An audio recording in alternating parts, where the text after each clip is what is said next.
جو سب سے unfortunate part ہے کہ ایک طرف سے تو وہ سٹیٹ پہ حملہ آور ہوتے ہیں، معصوم شہریوں کو شہید کرتے ہیں، معصوم پولیس مین کو شہید کرتے ہیں، اور پھر بدقسمتی ہماری دیکھیں کچھ پولیٹیکل لیڈرشپ ہے، انہوں نے پشتون یوتھ کو یہ بتانا شروع کر دیا کہ یہ جو حملہ ہوا ہے تو آپ کے اپنے لوگوں نے کیا، قتل بھی میں ہوں، قتل بھی میرے بچے ہوں، شہید بھی میرے بچے ہوں، میرے پولیس مین ہوں، اور الزام بھی میری ریاست پر ہو۔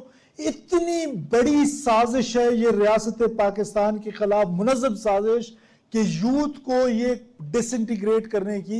خدا را پلیز تحقیقات کر لیں۔ میں اللہ کو حاضر ناظر جان کے آپ کو کہہ رہا ہوں کہ ٹی ٹی پی نے خود ایڈمٹ کیے کہ یہ قتل میں نے کیے، اور آپ نے دھرنے میں سپیچز سنی ہوں گی بڑے بڑے لیڈرز کی کہ جی یہ تو ریاست کرا رہی ہے۔ کتنی مظلوم ریاست ہے۔ مجھے کبھی کبھار ترس آتا ہے کہ اس ریاست کے خلاف جنگ بھی کوئی اور شروع کرے، اس ریاست کے شہریوں کو بھی شہید کرے، پولیس مین کو بھی شہید کرے، آرمی مین کو بھی شہید کرے، ایف سی کو بھی شہید کرے۔ انہی دنوں میں کڑیل جوان میرے پاکستان ملٹری کے شہید ہوئے on the same day، جس دن زیارت کا انسیڈنٹ ہو رہا تھا۔ وہ کسی کے بچے نہیں تھے، وہ کسی کے سہاگ نہیں تھے، وہ کسی کے باپ نہیں تھے۔ میں یہ کہہ دینا چاہتا ہوں کہ یہ جو اتنی بڑی منظم سازش پاکستان کے خلاف کی جا رہی ہے، آپ کی حکومت اور بلوچستان کے لوگ انشاءاللہ تعالی اس سازش کو ناکام بنائیں گے۔ یہ نہیں ہو سکتا ہے کہ شہید بھی ہم ہوں، بے دردی سے قتل بھی ہمیں کیا جائے، اور یہ اپنی پولیٹکس کے لیے، اپنے پولیٹیکل گولز کے لیے، اور میں کسی پہ الزام نہیں لگانا چاہتا ہوں، لیکن یہ بات سچ ہے کہ وہ ہماری یوتھ کو پلوٹ کر رہے ہیں اور آرگنائزڈ انداز میں کر رہے ہیں۔ میں قربان جاؤں ان شہداء پہ جو بہادری کے ساتھ لڑتے رہے اور انہیں جام شہادت نوش کیا، اور مجھے یقین ہے کہ وہ رسول اللہ صلی اللہ علیہ وسلم کی شفاعت میں اٹھیں گے۔ اور یہ کیوں ہو رہا ہے؟ اس لیے ہو رہا ہے کہ جنگیں دنیا بھر میں فوجیں نہیں لڑتی ہیں، جنگیں عوام لڑتی ہیں۔ وہ عوام بندوق کھڑے کر نہیں لڑتی کہ ان کو بندوق چاہیے۔ ابھی ہماری انڈیا کے ساتھ جو لڑائی ہوئی، کیا فیلڈ مارشل نے آ کے کسی سویلین کو کہا کہ بندوق اٹھا کے میرے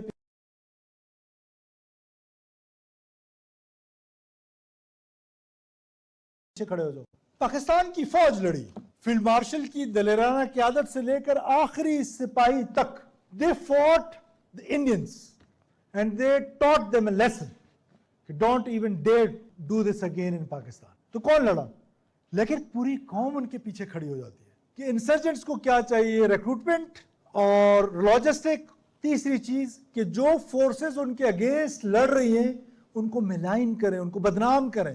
And this is what we have done in 7 days, in 8 days, every night. But despite all this, what we have done, we went to our Shoda's families. We went to the political parties. We still believe on dialogue. We resolved this issue through dialogue. And I must thank them all. جو لواحقین ہے شہداء کے، جو political parties ہے، ہم نے dialogue کا process کیا۔ لیکن those who took arms against state of Pakistan، اور وہ آپ سے بات کرنے کے لیے بھی تیار نہیں ہیں، کیونکہ ان کا ambition جو ہے وہ جو کبھی پورا نہیں ہونے والا، بلوچ کو ایک لاحاصل جنگ میں ڈالا گیا ہے کہ ہم آزادی لے لیں گے۔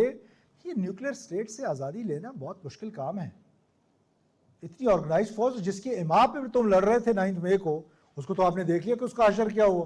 اور دنیا میں مجھے بتا دیں کوئی ون آڈ ایگزامپل کہ کہیں پر انسرجنٹس کے ساتھ کسی نے مذاکرات کی ہوں۔ Pakistan as a nation state and as a brilliant youth sitting in front of me, our future is a progressive Pakistan, ایک ایسا پاکستان کہ جہاں پر ہر شخص آزادی کے ساتھ اپنی زندگی گزار سکے، اور وائلنس کا جو خوف ہے، جو ہی پاکستان ٹیک آف کرتا ہے ان کی پراکسیز جو ہیں وہ آ کے پاکستان کے اوپر حملہ آور ہوتے ہیں، اور را فنڈڈ لشکر ہیں، چاہے ٹی ٹی پی ہو، چاہے بی ایل اے ہو، چاہے کوئی اور تنظیم ہو، سب کی نانی ایک ہے، اس کا نام را ہے۔ وہیں سے ان کو فنڈنگ ہو رہی ہے، وہیں سے ان کو ٹریننگ ہو رہی ہے، افغانستان کی سرزمین استعمال ہو رہی ہے۔